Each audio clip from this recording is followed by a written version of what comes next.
Welcome to Spoken Grace, where each word is rooted in truth, wrapped in love, and led by faith. There are seasons in life when exhaustion settles deep in our bones. Not just the kind of tiredness that a nap can fix, but soul-deep weariness that seeps into everything.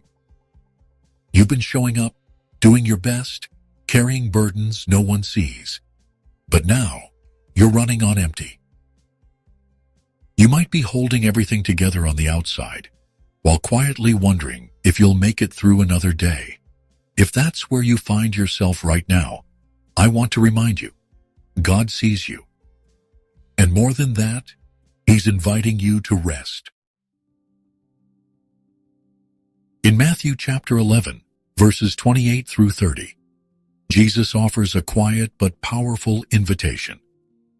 He says, "Come to me, all you who are weary and burdened, and I will give you rest.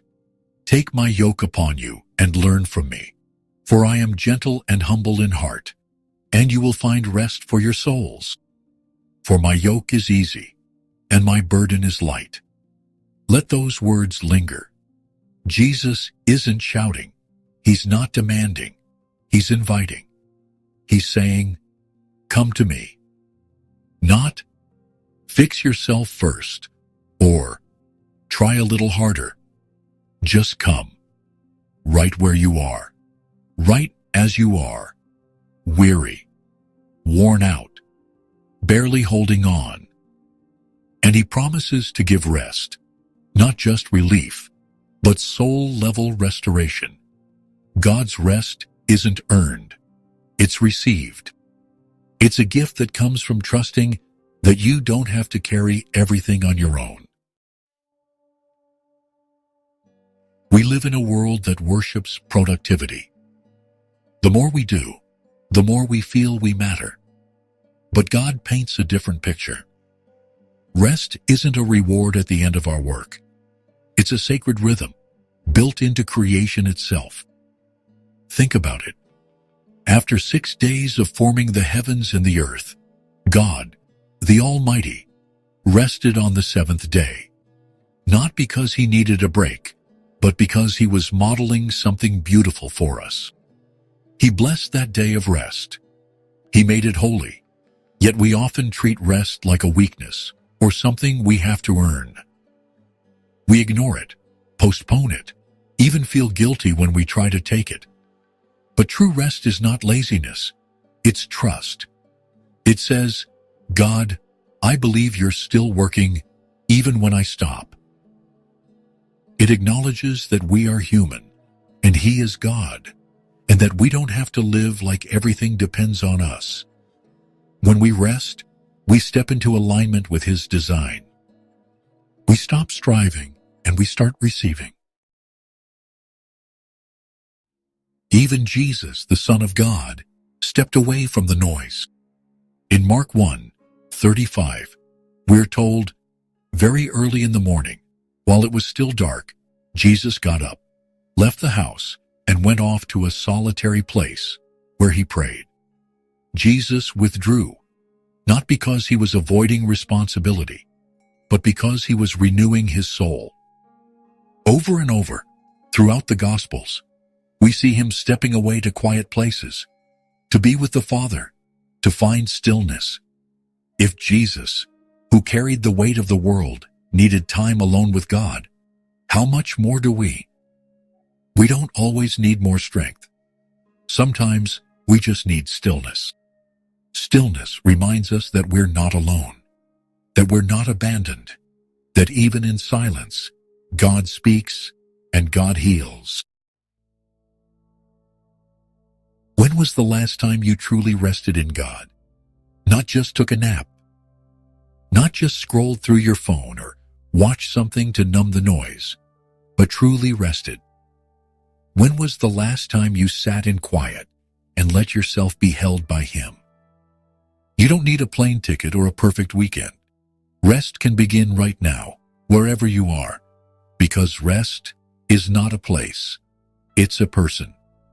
Jesus is our rest. He is our calm in the storm. our stillness in the struggle, our peace in the pressure. Take a deep breath. You are allowed to slow down. You are allowed to stop striving. And more than that, you're invited to. There's this lie that tends to sneak in when we're drained. It says we're only valuable when we're producing, only lovable when we're achieving. But that's not the voice of God. God does not love you because of what you do. He loves you because of who you are, His child. You are not just accepted when you're strong. You are loved even when you're struggling. You don't have to perform to be precious in His eyes. Right now, in your weakness, in your fatigue, in your tears, you are still held, still seen, still chosen. Let that truth cover the places where shame has tried to settle. Let it speak louder than the voice in your head that tells you you're falling behind. You are enough, not because you've done enough, but because He is enough. There's a story in 1 Kings 19 that I come back to often. The prophet Elijah had just faced an enormous spiritual battle. He stood up to evil, called on God's power, and saw miracles unfold. But soon after, he found himself running into the wilderness, alone, exhausted, overwhelmed. He collapsed under a tree and cried out, "I've had enough, Lord." He didn't want to go on. And how did God respond? Not with frustration, not with a lecture. God sent an angel who gently touched Elijah, let him sleep, and then fed him. Then He let him sleep again and gave him more food. No reprimand, no guilt, just rest, just nourishment. Sometimes what your soul needs most isn't more effort. It's a nap, a meal, some quiet, and the presence of God reminding you that He's still near. Elijah wasn't disqualified by his fatigue. He was human. And God met him in that humanness with tenderness. He will meet you too. So what does it really look like to rest in God? It looks like giving yourself permission to pause, to breathe, to say no to one more thing that drains you. It looks like spending time in His Word, not out of obligation, but out of a desire to reconnect with truth. It looks like setting your phone down, closing your eyes, and whispering, "God, I'm tired. Please be near." Rest in God isn't always dramatic or long. Sometimes, it's as simple as 5 quiet minutes where you choose to listen for His voice instead of your own overwhelm. It's not about how long you rest. It's about how open your heart is when you do. Psalm 46 verse 10 says, "Be still and know that I am God." Stillness has a way of reminding us who is really in control. When we stop moving, we realize we were never the ones holding the universe together. He was, He is, and He always will be. In stillness, God becomes louder than the noise. His peace becomes more real than the panic. His presence becomes the anchor our weary hearts have been looking for. You don't have to keep running. You don't have to keep pretending. You can stop. Right now. Right here. And let yourself be still. Not because the world has stopped spinning, but because your heart has found its center. In Him. If you're feeling drained, know this. God isn't disappointed in you. He's not waiting for you to pick yourself back up. He's extending His hand. "Come to me," He says. That's the invitation. Not when you've had more sleep. Not when you've figured it all out. Just come. As you are. You are allowed to rest. In fact, you're invited to rest.